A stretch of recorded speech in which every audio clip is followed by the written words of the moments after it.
itu, perempuan tidak memiliki suara. Mereka dikurung oleh sistem patriarki yang turun-temurun.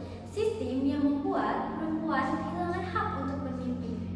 Tapi di tengah situasi itu, lahirlah seorang perempuan yang berbeda, seorang perempuan yang berani bertanya, kenapa hanya laki-laki saja yang boleh berpendidikan? Namanya Raden Dewi Sartika. Raden Dewi Sartika percaya bahwa pendidikan adalah kunci bagi masa depan, bukan hanya bagi laki-laki, tapi juga bagi perempuan. Dewi Sartika tidak ingin perempuan tumbuh hanya untuk mengikuti nasib, menjadi ibu rumah tangga yang tidak tahu dunia luar. Dewi Sartika ingin perempuan memiliki hak atas pengetahuan, atas pilihan, atas masa depan. Tapi di balik semua itu, banyak orang di sekitarnya menentang, menganggap idenya aneh, bahkan melanggar adat istiadat. Tapi Dewi Sartika tidak pernah menyerah. Beliau memulai dari hal-hal kecil seperti mengajarkan menulis dan membaca di belakang rumah, membacakan surat bagi tetangga yang tidak bisa membaca, sampai akhirnya Dewi Sartika berhasil membangun sekolah yang bernama Sekolah Keutamaan Istri. Melalui sekolah itu, Dewi Sartika mengajarkan perempuan agar bisa mempunyai pegangan hidup. Beliau berkata, perempuan harus tetap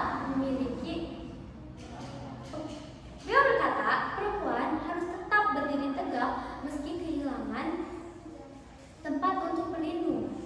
Perempuan harus memiliki pengetahuan agar bisa menjaga diri, anak, dan masa depannya sendiri. Jadi itulah makna sejati dari literasi. Bukan hanya bisa membaca dan menulis, tapi juga memahami dan memaknai hidup.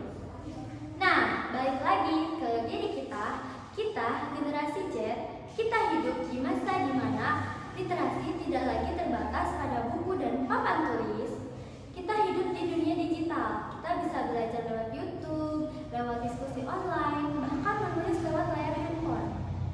Kalau dulu Dewi Sartika memperjuangkan literasi menggunakan kartu dan papan tulis, sekarang kita memperjuangkan literasi menggunakan jempol dan sinyal internet. Tapi di balik semua kemudahan itu, ada satu tantangan lagi yang harus kita hadapi, yaitu literasi digital. Teman-teman, setiap hari kita diserbu oleh ribuan informasi, mulai dari gosip selebriti, berita politik, sampai postingan-postingan yang viral. Kita begitu cepat dalam menerima dan menyampaikan, tapi apakah kita juga cepat dalam menyaring? Dewi Sartika dulu mengajarkan perempuan agar berpikir kritis untuk tidak mudah percaya apa yang dikatakan oleh orang lain. Kita bisa belajar hal yang sama, hanya saja dalam bentuk yang baru. Kita harus pintar dalam menerima informasi, mana informasi benar, mana informasi hoax, mana konten bermanfaat, mana konten perusak mental dan emosi. Dan satu hal yang sering kita lupakan, yaitu jejak digital.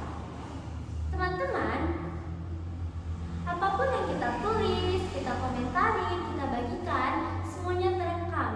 Itu seperti bayang-bayang yang terus mengikuti kita kemanapun kita pergi.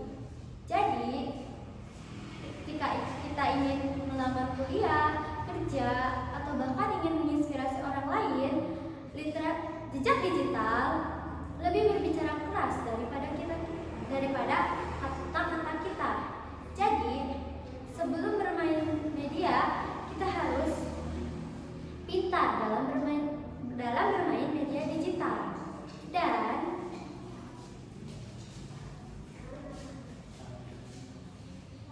ini adalah buku yang menginspirasi saya untuk tahu lebih dalam apa itu literasi. Terima kasih. Wassalamualaikum.